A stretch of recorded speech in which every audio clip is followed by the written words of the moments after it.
Hi, welcome back to Post TV Live from NAB 2013. I am here. I'm Randy Altman with Post Magazine, and this is Mark Loftus. Thanks for joining us. We're here with Eyeon Steve Roberts, and we're going to talk about some kind of cool stuff they have going on. But first, I want to talk about that you are celebrating your 25th anniversary this year. That's correct. Fusion goes way back more than, well, it's 25 years this year that since we started developing that. Was an in-house production tool then, and we had full image scanning in from 35mm right through to film recording, all built into the software at that stage because there was nothing else around.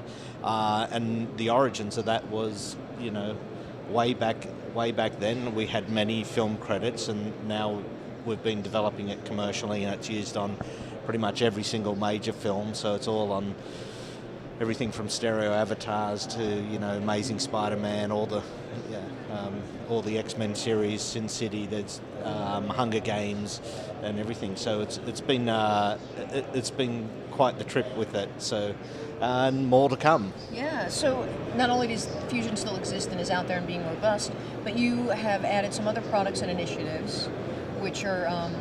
Do you want to talk about the high frame rate work that you're doing with Doug Trumbull? It's interesting as you walk around the show, and if anybody gets a chance to have a look at the 4K monitors do playback, and the resolution's amazing when you see the images, but there's an inherent problem as you increase the resolution, and that's the temporal resolution is not there. So all the images strobe as they start to pan, or there's something in motion. You can actually see all of this strobing happening. And what Doug has been doing since the 70s with ShowScan is high frame rate. He had 65, 70mm ShowScan at that time at 60 frames a second. And now what we've been working on with him is 120 frames a second, 120 frames a second stereo. And it gives a different dimension to what the actual action is. When you see live action at this rate, there's a realism that you just don't get when you look at 24 frames a second at all. And it's one of those really necessary steps that the industry has to move towards. Otherwise, you still have inherent problems. It's like, why doesn't this 4K work correctly? It's because the frame rates aren't high enough. So at his studio, we have both Fusion doing the compositing work, but also our generation project, and that is it's driving the projectors directly. It does 120 frames a second, playback and all of that. So, and it's a very interesting film project to work on. And so what is the film that you're working on with? It's called UFOTOG. It's a short demonstration film. Okay. And it's about somebody that's searching for evidence of UFOs, but it's all been shot pretty much virtually.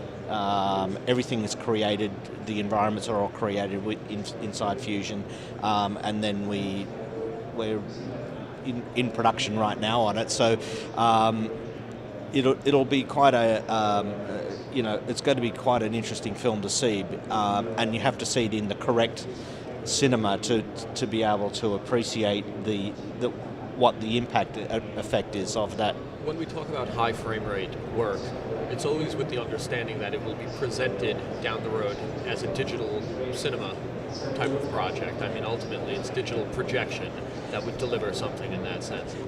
Correct. The Christie projectors that we're using right now will do 120 frames a second because all the DLPs inside are all clocked at that rate. So all the cinemas are already quite capable of delivering this content, but everything they've been doing so far has been 24 frames a second, so they have to triple flash each eye, and that causes strobing on anything that's in motion. And when you see when you move to the really high frame rate, there's something extremely natural. with the image, you feel much more in the environment because of the speed that everything is. There's a it's a different feeling about everything. So. Did you dig deep into in your generation product? Did you you want to touch a bit more on that? We're certainly one in parallel with this. Of course, we have full development happening with generation with the rest of the team.